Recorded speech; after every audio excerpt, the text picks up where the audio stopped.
Hello all, Alison here. Welcome back to Words and Pictures for a few minutes of fun.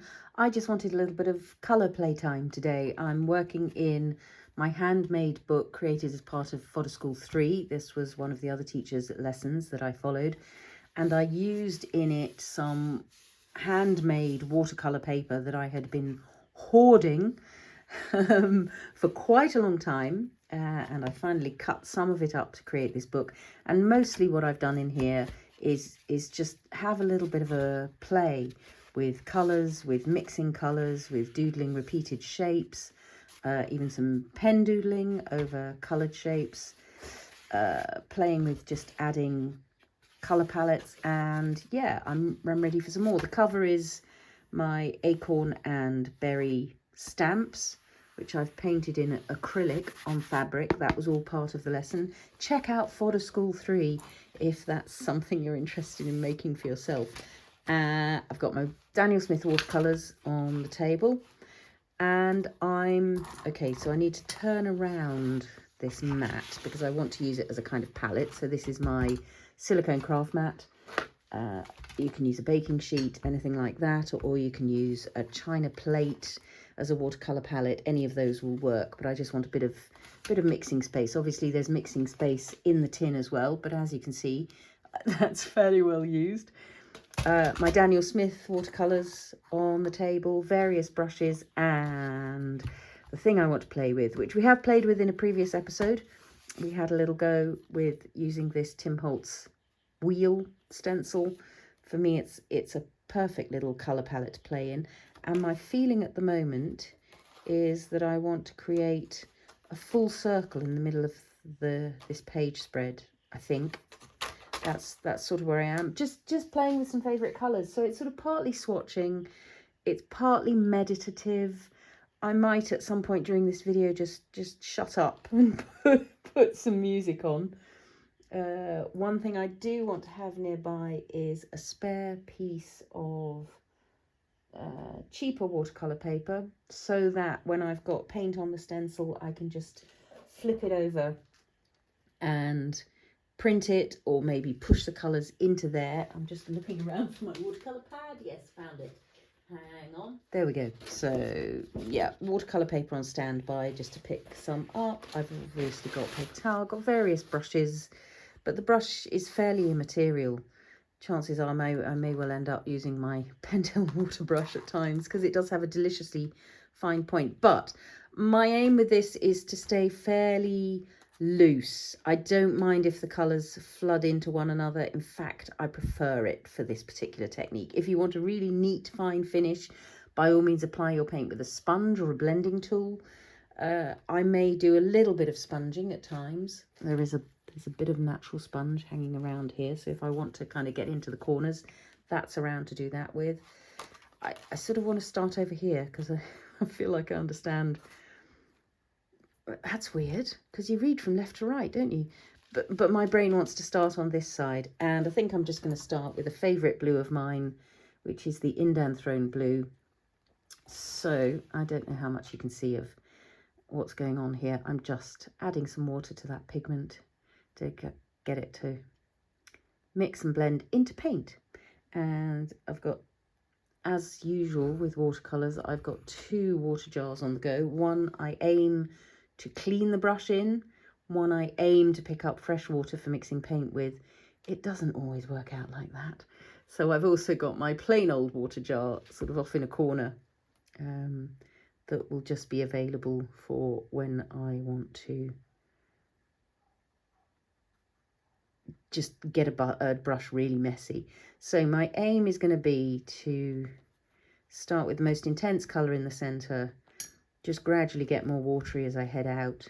And as I say, I'm positively welcoming moments where that paint seeps underneath. It's going to. I'm not trying to stop it. I'm not trying to do anything. Okay, so that's colour 1, and I'm aiming to do 3 colours around this side and then mix in between. I think in between I might want some grey titanium. I'm sort of in a blue-green mode, but with a hint of grey. I think won't be any surprise to anybody that that's where my colour world wants to live. So grey titanium is a real favourite of mine. It's such a beautiful colour. So I'm just, as I go, dipping into water so that that softens the pigment, intense colour in the centre. And I'm going to leave that centre one for a moment and do my third colour, which is going to be, oh, I don't know.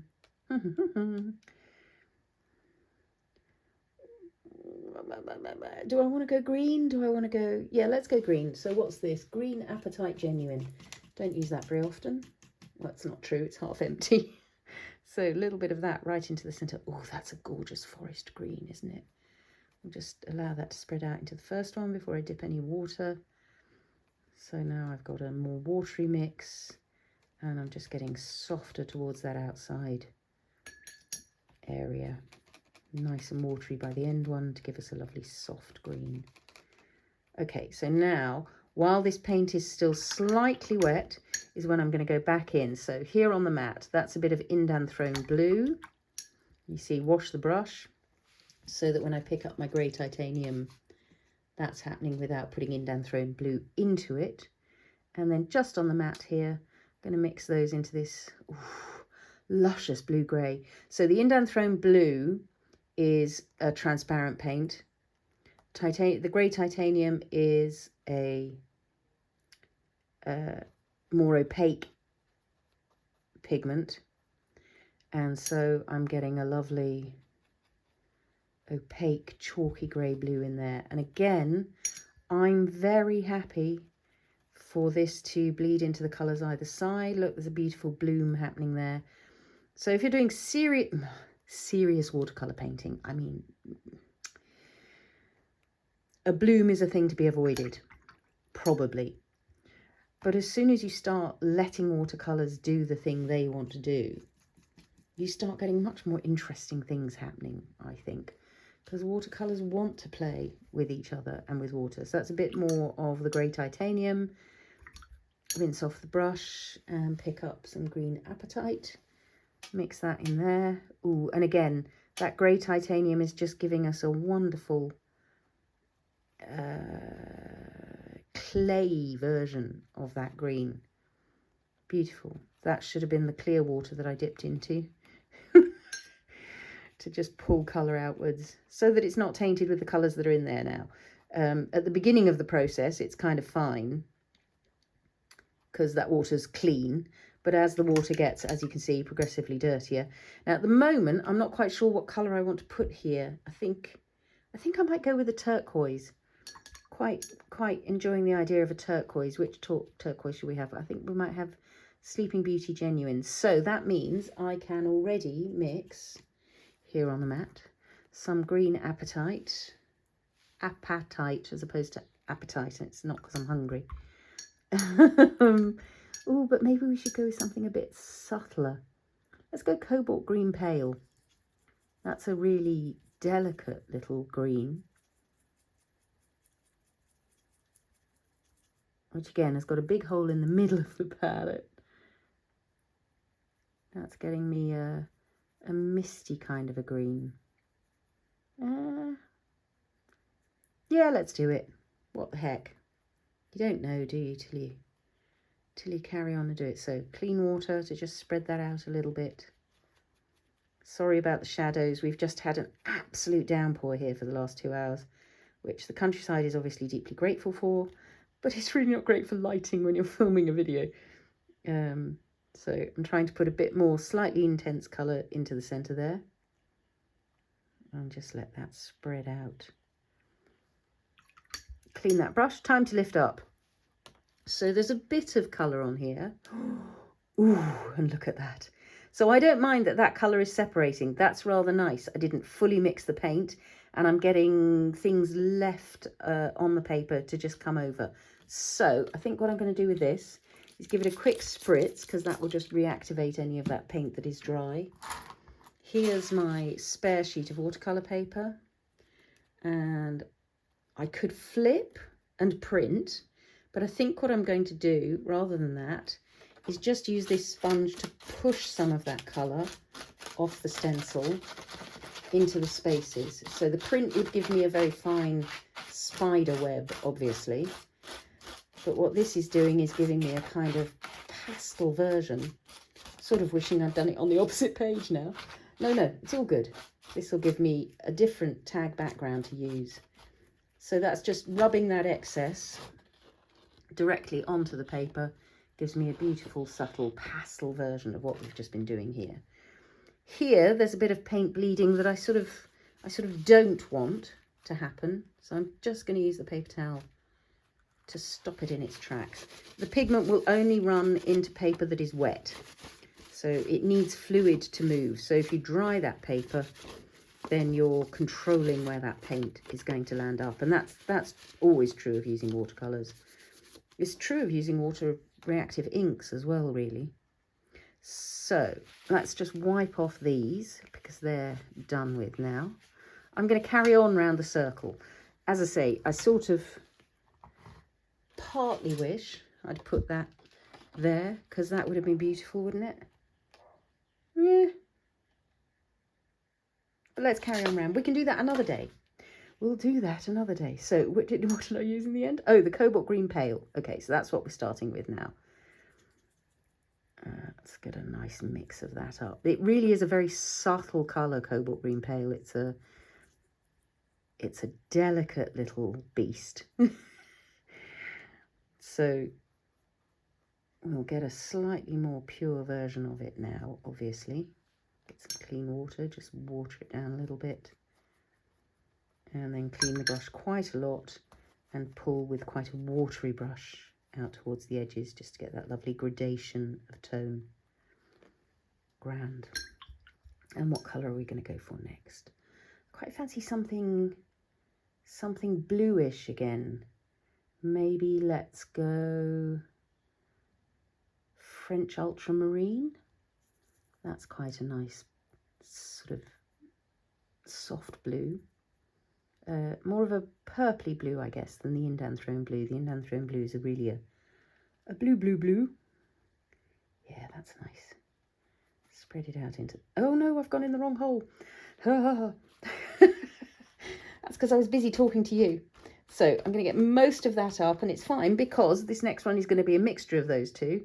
But where I actually want my French Ultramarine... No, yes, French Ultramarine this is. There's Ultramarine blue and there's French Ultramarine.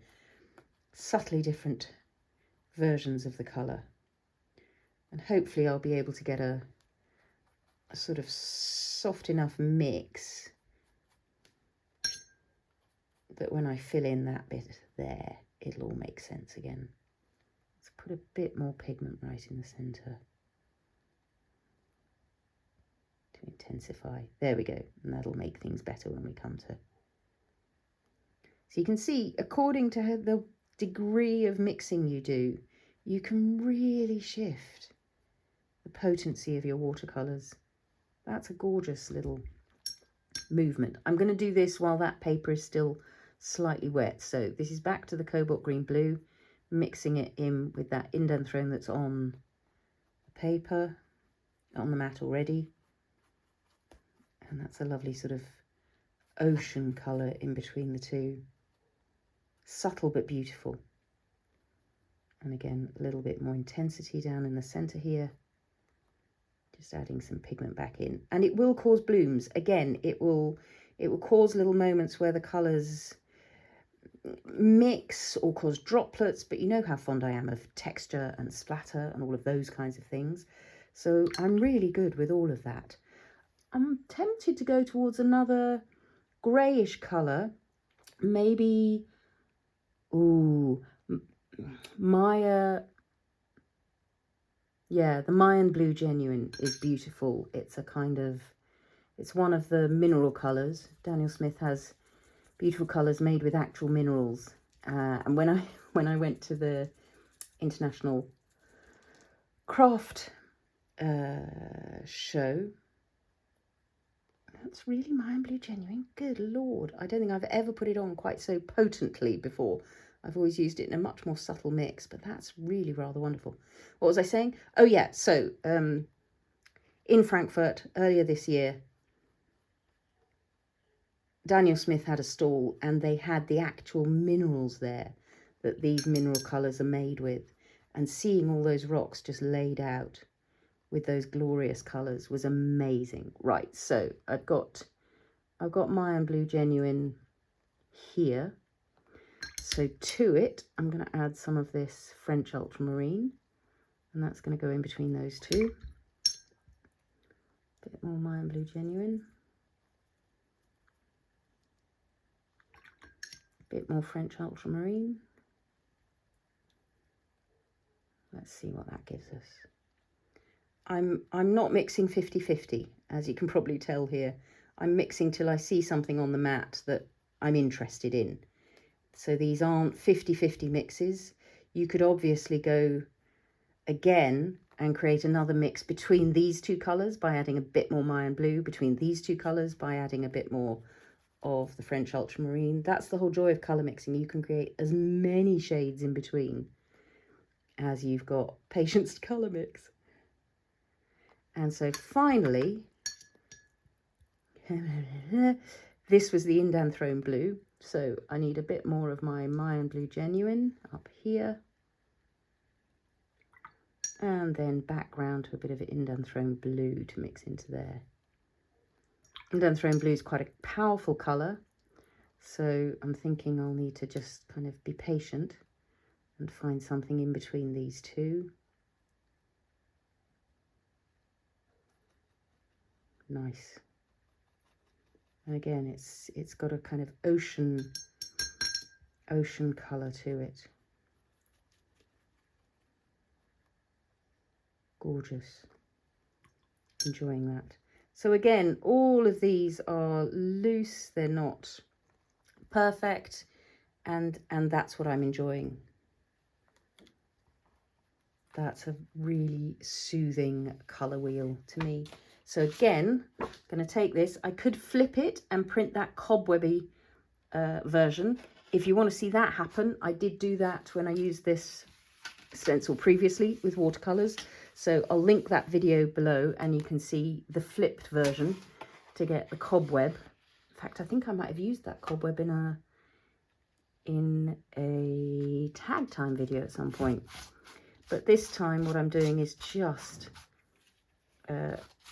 pushing the colour that is on there. I didn't spritz it this time, so it's another experiment. Maybe should have, because that's going to get me, obviously, more movement in the colours. And I'm just pressing whatever colour I've got there, I'm pressing into action, just moving it into the spaces of the stencil. And it's just another way to get that leftover colour to come and play ball. This is going to be an even subtler one than the first one, because those colours are slightly subtler. And those colours have mixed and blended much more fully. But I still rather like that little effect going on there. So 2 backgrounds to go with my page. And then I think, because this book has really been all about colour playtime, I want a record of the colours I've used here. So I'm just going to put some Indanthrone blue here. See what, I mean, when it's applied in full colour, look at what it does. But then you spread it out and you get that lovely softness. Going to put some grey titanium. Again, a full-on splotch. And then just move it out with some water. And then the green apatite. That's another of the genuines. Green apatite genuine is also just made directly with a mineral, from a mineral rock. That's beautiful. And then the other 3 down here need to be Cobalt green pale. It was that we used, wasn't it? So that's going to be the one at the bottom. Spread it out. And I will write these in. That was French Ultramarine, I believe.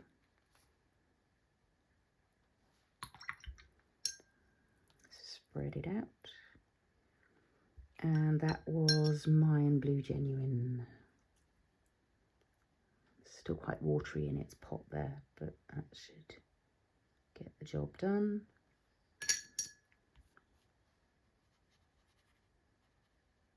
There we go. So it's just a little record of those. And I think I might write the words up the top, because if I try to squeeze them here, it's going to get all squishy and squashy, and I don't want to do that. So, little fine pen. Are you working? Yes, you are.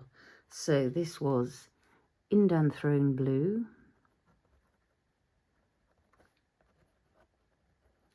This was Grey Titanium. And this was Green Apatite. Genuine, and I'm just going to put Gen Dot because I know that that stands for genuine. And here we've got Mayan Blue, Genuine. We've got French Ultramarine,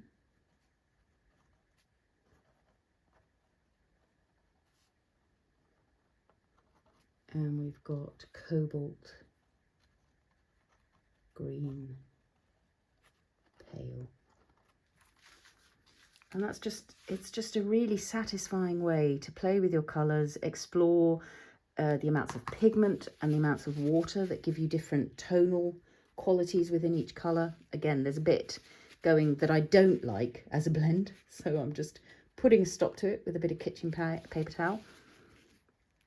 But it also allows you to just explore the mixes, how a translucent colour mixes with an opaque one, and you get all of these beautiful varied details. So my colour exploration in this little handmade book continues.